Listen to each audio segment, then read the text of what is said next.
PTSD specialist and trauma scientist with over 25 years of experience, and here's one thing I avoid: caffeine.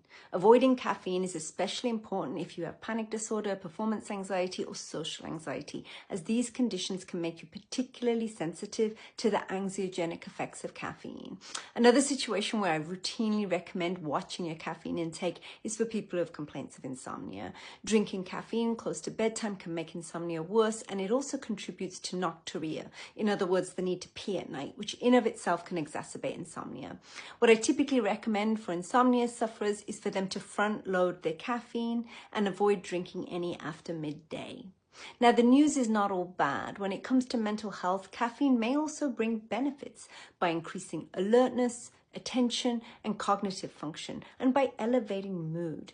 And moderate caffeine intake, about less than 6 cups a day, has been associated with less depressive symptoms and fewer cognitive failures. The key thing is being mindful of how caffeine impacts you personally. You may want to cut back if you're noticing side effects such as headache, insomnia, nervousness, irritability, frequent urination, a fast heartbeat, and muscle tremors. Here's 4 tips on cutting back your caffeine intake. First, start paying attention to how much caffeine you're actually ingesting from food and beverages, including energy drinks. Read labels carefully for unexpected sources of caffeine. So, for example, some over-the-counter pain relievers contain caffeine.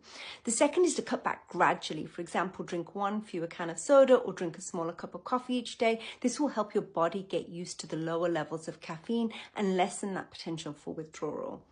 The third thing is to go decaf. Most decaffeinated beverages look and taste much the same as their caffeinated counterparts. And the fourth is to shorten the brew time or go herbal when making tea. Brew it for less time, and this cuts down on its caffeine content. Choosing herbal teas that don't have caffeine can also help. What's your experience of how caffeine impacts your mental health? Let's talk in the comments. Please like, share, comment, and follow for more. And you can read more of my work through the link in my bio.